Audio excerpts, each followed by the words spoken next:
I don't feel like there's anybody out there like John. He does everything with so much passion and attention. If I was to extol the virtues of John Walko, it would definitely take a lot more time than this little video segment, but he's simply unparalleled. He has no peers when it comes to what he knows about the organ and the passion that he brings to the instrument. 50 years on the bench as a church organist is a remarkable achievement.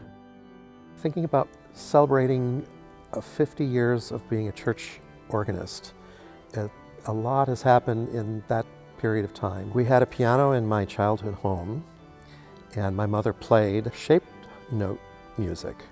People in Appalachia learned how to read music with shaped notes. She taught me hymns, and I only could go so far with shaped note stuff, so I started with a piano teacher at the age of 7. And I had another very influential person in my life, my mother's sister Mary. She taught herself to play the piano and the organ, and she had an organ in her home, and I was a little intrigued with that, and I got to play the organ a bit. I think I was about 14 years old, and I was hired to play for the town theater company, and I kind of launched a long career of accompanying musicals, musical theater. The Maxwell Playhouse opens this week with the play Carousel, and I'll be talking with the director and the music director, plus we'll have a musical highlight from the play later on in the interview. The director is Michael Bridges, musical director John Walko. Welcome to both of you. What does your job entail as musical director for the play? Well, I guess you could say every note that comes out of the Playhouse I'm responsible for in some way. And I provide the piano accompaniment also. And at the same time, a church that my family had been attending, their organist was very elderly, and she asked if I could substitute for her.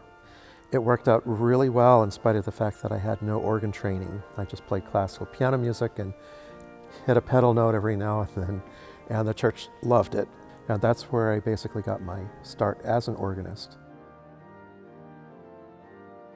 I was the organist at First Presbyterian Church in Berkeley for 24 years, and the church administrator asked me if I had heard that there was an opening at Calvary.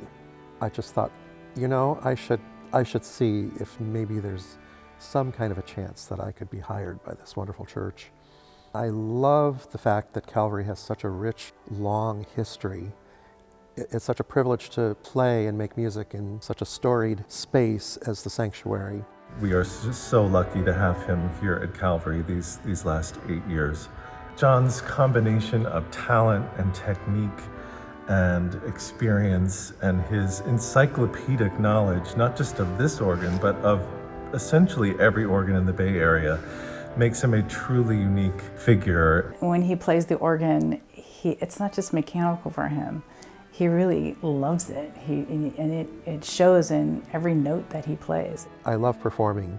I've done 4 European tours and gotten to play at Notre Dame and Westminster Abbey. I've also done many organ recitals around the world.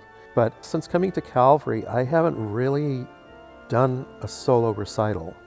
I'm glad to say that finally it's happening, and at the end of October I'll be performing.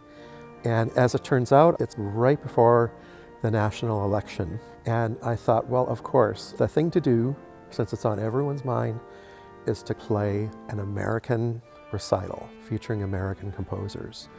And so I'm playing music from the 20th century. It sounds well on this instrument, and I think it'll be a lot of fun. And I know that you'll want to be here with us on October 26th as we hear some remarkable music and celebrate this remarkable musician.